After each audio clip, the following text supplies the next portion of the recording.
네, 안녕하세요. 두 아이 아빠 감성대리 데니스입니다. 아마 대부분의 여성분들은 이런 고민하실 겁니다. 정말 이 남자와 결혼해도 되는 걸까? 여성분들은 각자 본인들만의 배우자감의 기준이 있기 마련인데요. 오늘 제가 말씀드리고자 하는 이야기는 과연 이 남자가 결혼을 할 만한 남자인지에 대한 정확한 판단을 도와드리기 위해서입니다. 거의 100% 확률로 정확히 맞는다고 자신있게 말씀드릴 수 있어요. 여성분들이 배우자감을 고르실 때 많은 조건을 따져볼 겁니다. 외모도 중요하고 능력도 중요하고 성격도 중요하고 집안 환경도 중요하고 다 중요합니다. 그런데 제가 생각하는 배우자로서의 남자가 가지고 있어야 할 가장 중요한 덕목은 바로 인성이라고 생각해요. 인성, 사람 됨됨이. 저는 이것이 가장 중요하다고 생각합니다. 남자가 아무리 키 크고 잘생기고 돈 잘 벌고 능력 있고 집안 환경 좋아도요, 인성이 개차반이라면 아무런 소용이 없습니다. 진짜 아무 소용이 없어요. 그런 사람과 결혼하면 그 결혼 생활은 여성분에게 굉장히 지옥일 거예요. 그런데 문제는 지금 만나고 계신 남자분의 인성이 정확히 어떤지 파악하는 건 굉장히 힘든 일이에요. 왜냐면 남자나 여자나 데이트하고 있을 때는 본인의 모든 걸 오픈하지 않고 만나요. 많은 분들이 알콩달콩 데이트를 하고 결혼하고 1년 정도 살다가 이혼하시는 분들은 대부분 이런 얘기합니다.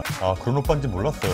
그런 사람인지 정말 몰랐어요. 왜냐면 연애할 때는 누구나 크고 작은 연기와 속임수가 들어가기 마련이에요. 어른들에게 예의 없지만 예의 있는 척, 아이들을 싫어하지만 아이들을 좋아하는 척, 굉장히 이기적이지만 배려심이 많은 척, 게으르지만 성실한 척, 폭력적이지만 자상한 척. 그런데 이런 걸 비난할 수만은 없어요. 원래 사람이란 모두 어느 정도의 가면을 쓰고 있기 마련입니다. 따라서 사람들은 데이트를 하면서 서로의 본질을 조금씩 알아가는 거죠. 만약 여러분께서 어떤 남자분과 오래 만났고 오래 알았다고 해서 그 남자의 모든 걸 알 것이라는 건 굉장히 큰 착각입니다. 10년, 15년 연애해도요, 결혼하게 되면 그 가면이 벗겨지는 건 순식간이에요. 따라서 그 남자의 인성, 사람 됨됨이를 정확히 알 수 있는 방법을 제가 지금부터 말씀드릴게요. 예전에 우연히 메이저리거 출신 박찬호 선수의 다큐멘터리를 본 적이 있는데요. 거기에 보면 박찬호 씨의 아내분께서 박찬호 씨가 과연 결혼을 할 만한 사람인지 아닌지 판단하기 위해서 이 방법을 썼어요. 저는 그걸 보면서 와, 정말 박찬호 씨의 아내분은 굉장히 똑똑하고 현명한 사람이구나. 왜냐면 정말로 제 생각과 100% 일치했던 방법을 썼거든요. 박찬호 씨의 아내분께서 박찬호 씨가 결혼할 만한 사람인지 정확히 알기 위해서 박찬호 씨에게 한 가지 제안을 했어요. 바로 당신과 가장 친한 친구 3명을 나에게 보여줘라. 그리고 그분들과 같이 술자리를 하겠다. 이렇게 얘기했어요. 그래서 박찬호 씨는 고심 끝에 3명의 친구를 골라서 술자리를 가졌고, 박찬호 씨의 아내께서는 그 3명의 친구를 본 후에 박찬호 씨와의 결혼을 결심했다고 해요. 그 친구 중에 한 분이 바로 진우션의 션입니다.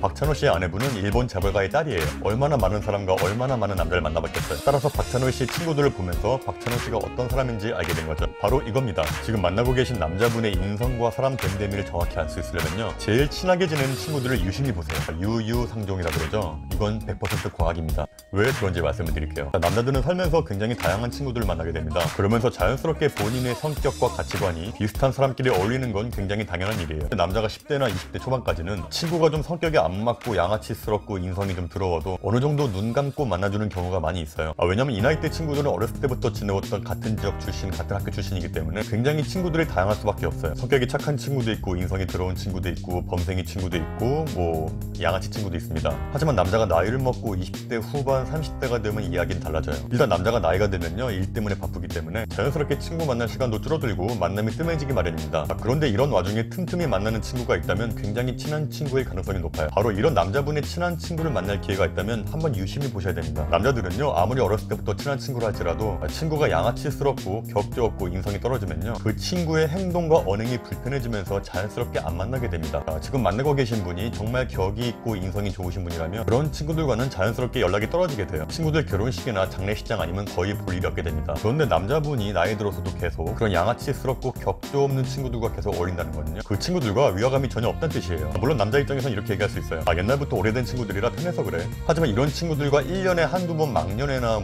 동창회 이럴 때 만나는 건 큰 문제가 없어요. 그런데 그런 격조 없고 양아치스러운 친구들과 한 달에 몇 번씩 틈나는 대로 만나서 논다는 건요, 똑같은 부류라고 보시면 됩니다. 노는 물은 절대 속일 수가 없어요. 따라서 자연스럽게 될 수 있으면 술자리에서 자주 만나는 제일 친한 친구들을 만나서 한번 술자리를 가져보세요. 물론 남자분의 친구분들도 친구의 여친 앞이기 때문에 굉장히 행동과 언행을 조심해서 할 겁니다. 하지만 계속 이야기를 나누다 보면, 그리고 술 한잔 들어가다 보면 그런 모습들을 숨기는 데는 한계가 있어요. 반드시 시간이 지나면 행동과 언행에서 그 사람의 본성이 나옵니다. 그런 건요, 사람이 평생 살면서 만들어진 인격 속에 그런 행동과 언행이 나오는 거기 때문에 100% 숨긴다는 건 정말 어려운 일이에요. 정말 사소한 거 하나하나에서 그 사람의 인성이 묻어나오는 행동을 할 겁니다. 물론 남자분이 이렇게 얘기할 수 있어요. 친구들이 말이 좀 거칠지, 친구들이 좀 무례하지, 그런데 난 친구들하고 달라, 알지? 친구들이 좀 날라리 같지? 하지만 난 안 그래. 그렇게 말하면서도 계속 그런 친구들과 어울리는 사람은요, 자, 100% 양보해서 정말로 그런 부류의 사람이 아니라고 해도 그 친구들의 삶의 방식을 인정하거나 혹은 그렇게 되고 싶다라고 생각할 확률이 굉장히 높습니다. 나중에 결혼하고 나서 그 친구들에게 물들 확률이 굉장히 높아요. 지금 만나고 계신 남자분이 결혼할 사람인지 아닌지 긴가민가 하실 때 이런 방법을 쓰신다면, 이런 것들을 잘 캐치하시면 이 남자와 결혼할 사람인지 아닌지는 판단하시는데 큰 도움이 되실 겁니다. 자, 오늘 영상 여기까지 하겠습니다. 오늘 영상 도움이 되셨다면 구독과 좋아요 꼭 부탁드리겠습니다. 그럼 다음 시간에 뵙겠습니다. 감사합니다.